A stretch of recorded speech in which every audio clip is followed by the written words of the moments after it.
Well, welcome to my workshop. This is a tool room basically. It's essentially a reconstruction of the tool room that I learned my trade in when I was a 16-year-old. And it's something that I've wanted to achieve. If you want the culmination of working very hard in my career, it's something that I've wanted to achieve as I've moved into the third and fourth part of my sort of career. Third part being where I am now, and fourth ultimately retirement. It's the ability to come and enjoy what gave me passion as a youngster and to become an automotive engineer. So that's what this is all about. It's relatively new, and it doesn't have all of the tools in yet. Some are still on order, some are still in here, but you can get a flavour of basically my passion and what I enjoy doing whenever I have the time.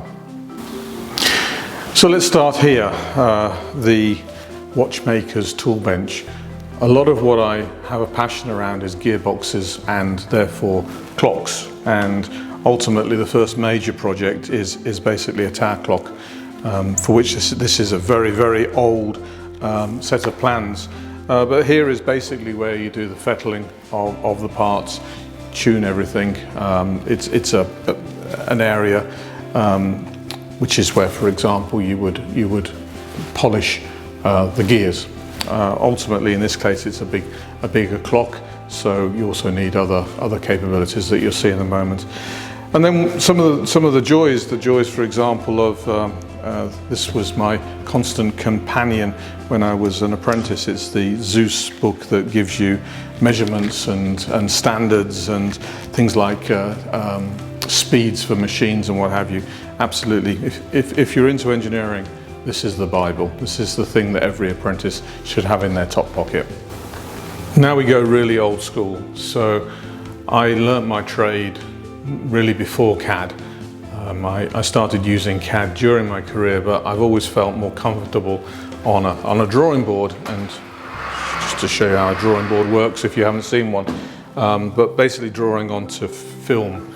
And the benefit of this is that you see the whole drawing, and you know, this is an A3 size paper, but the board is A0, and sometimes it's in terms of giving quality of thought.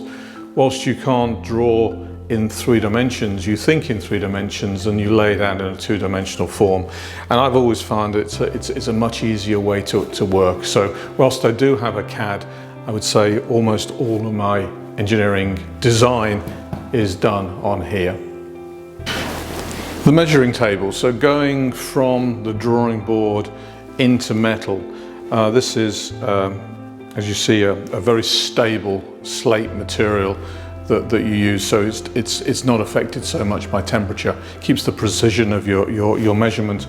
And here you get an example of something that I'm working on. So a little bit of aluminium, engineer's blue on the piece of metal, and then you can scratch essentially sort of scribe a line on there.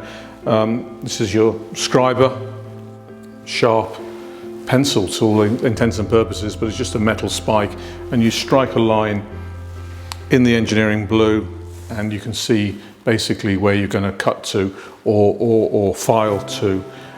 Some interesting pieces of kit here. Over here, perhaps the most interesting is it's a digital measurement height vernier that allows you to be quite precise in terms of scribing that line, and you know, as you would expect, various tools that allow you to draw circles or to draw at right angles to where your parts are. So precision layout, really important, I would say, is the next stage from the drawing board. So one of the disciplines of engineering is fitting. And fitting tends to be the scribing work that I showed you, and then, for example, cutting with a hacksaw or a bending material.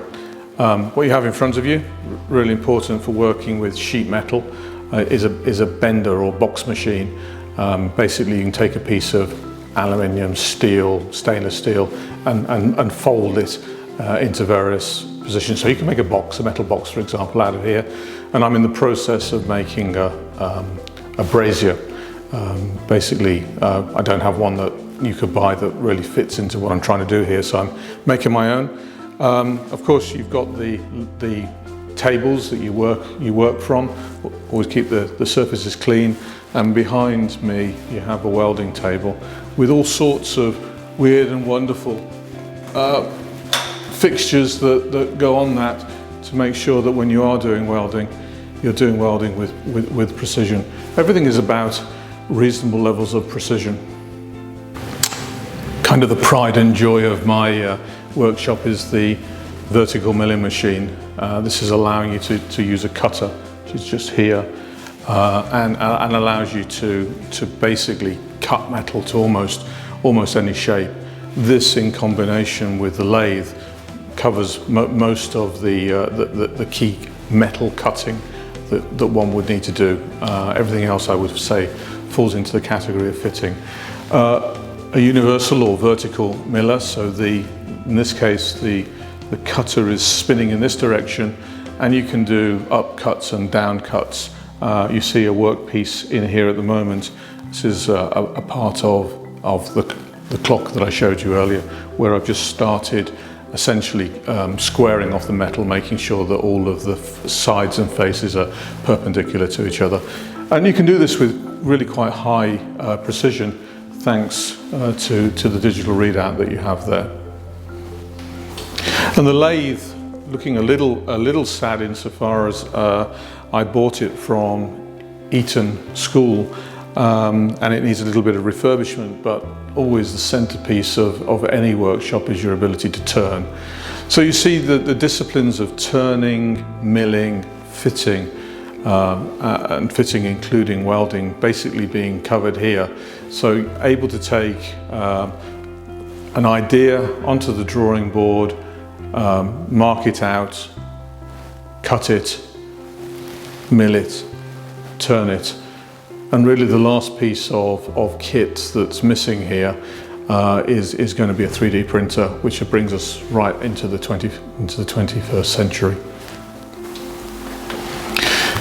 And of course, it's a workshop, so whilst I might not be the tidiest person in the world when it comes to your workshop, everything has a place and everything should be in its place. It's important that the tools are clean that when they're used, but also you can find them. Nothing worse than scraping around for the right size drill or the right size hammer. So I have a really strong discipline that I always keep my tools clean and basically in the right place.